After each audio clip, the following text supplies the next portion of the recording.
Really? I can do it.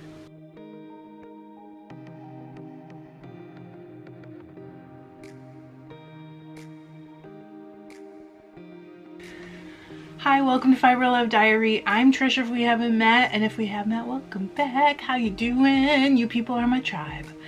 And when I say my tribe, I don't mean you belong to me. I mean we're all in the same tribe. Fiber people. That's my tribe. Okay. What are you working on? What's going on? It's October. It is the 5th.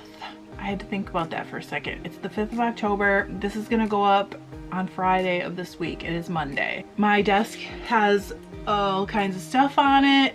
I don't even care if your desk doesn't look like this. Can we even be friends? I'm not sure.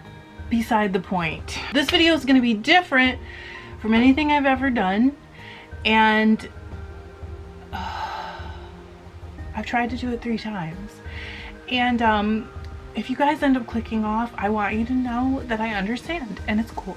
So October is not only the glorious month of Halloween, which if you've been watching for a little while, you know I love scary movies, so it's like Nirvana for me in that way. It is also Breast Cancer Awareness Month, and that's an illness.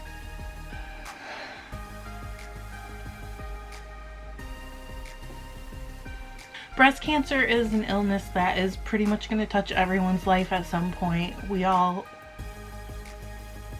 will. We will either experience it or someone we love will experience it, and it's just a fact of life right now. Hopefully someday there will be a cure, but there isn't yet. First, if you have breasts, and that doesn't mean just women, men can get breast cancer too. Please get checked.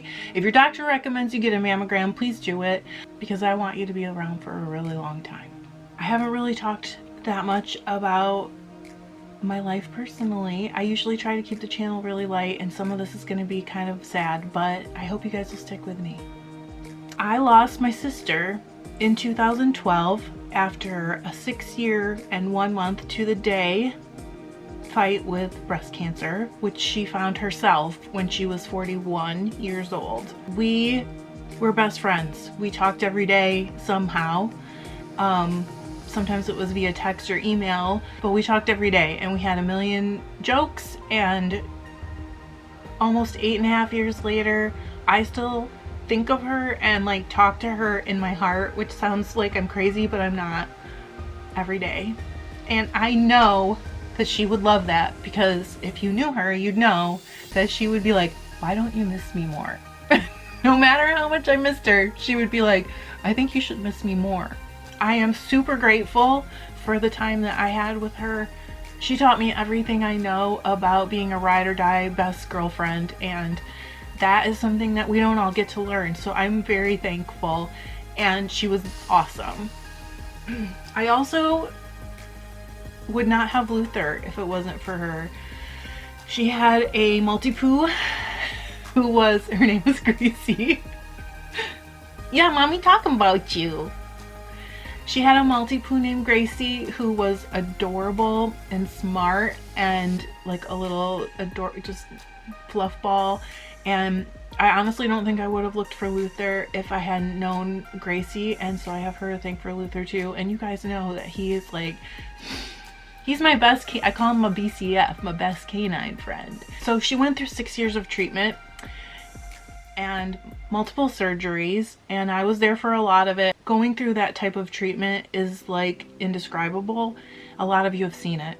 Also, being the loved ones of someone who's going through that is very challenging in a lot of ways, because you want so much to be able to make something better, even in small ways, and sometimes you just can't.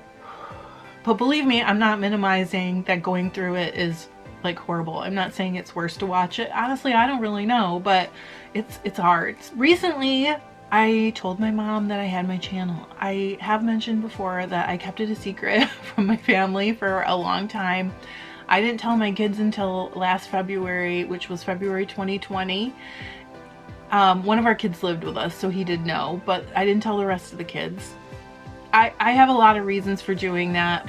So she went and found it and watched a bunch of videos, and she has been making knitted knockers for a nonprofit that distributes them. They are knitted or crocheted. I know the name's deceiving. You can also crochet these. They are knitted or crocheted prosthetic breasts that are given to women undergoing mastectomies. She has been very active. She lives in Arizona. She's been very active recently, and I don't even know the number. She told me, but I can't remember. She has knitted a ton of them, and I have actually done a few. And the reason is because there's so little you can do to comfort someone who's going through changes like that.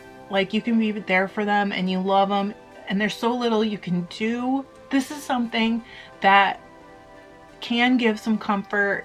I think the amount is probably different based on each person, but it is something that I'm going to do again this month, and I thought I would see if maybe some of you guys would be interested in doing it too. I'm going to link the website down below, and you can get the pattern there. This is the 8.5 by 11 pattern, which is, I actually had it saved to my phone. I only printed it to show you guys. It's a one-page pattern. And then there are also some smaller PDFs that you can download if you'd rather have kind of like a pocket-sized version. There is a crochet pattern, there's a knit pattern, and there is like a list of approved yarns. All the information is there on how to do it, what you can use, what materials, because it has to be 100% cotton. There's like stipulations, you know, all that stuff. And then how you can donate them. You knit or crochet them and leave them unstuffed. And then the person who receives them can stuff them to the appropriate shape and size. So, and there are multiple sizes, but that's all in the instructions. And I still have some of the yarns. My local yarn store carries this one. It is Kid Cotton. It's Euro Baby. This is an approved one, and they carry another one. I have bought it in multiple colors, like I think I bought white, pink, and then this color brown. I think with one ball of these, I made 4 or 5. I made a couple different sizes, and then what with the smallest amount that was left over, I made the small size because I figured this is what I have left. But you can make more than one with one ball. This is 273 yards. I'm gonna do like a whole ball of yarn a couple more times during this month and donate them. I just thought, you know, I have like 3,000 subscribers something now. I don't know. And I mean, maybe even if 10% of you were like, hey, I'm just gonna do one skein's worth, and you each got 3 done, that would be 900 math. That would be 900 women who would be given a small amount of comfort during an incredibly hard time in their lives. So I thought I would ask, like, would some of you guys do this? I'll be posting kind of like my updates on my Facebook page and Instagram, and just kind of tracking progress. I'm just gonna have a goal of 10 for before the end of the month, and I hope some of you will join me. I understand if not. I understand if it's too hard. I pretty much like want you to do you, but if you could give a little measure of comfort to somebody who's going through this kind of really difficult treatment, you know, why not? Especially if you crochet them, they're so fast, it's not even funny.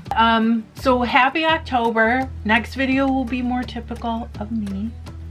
I hope you're all staying healthy, and I hope things are getting better in your areas. I mean, I know some of you are Australia, the UK, you're all over the place, and just know I'm thinking about you guys. You guys have meant so much to me during this crazy, weird time, and I will see you guys soon. I love you. Bye.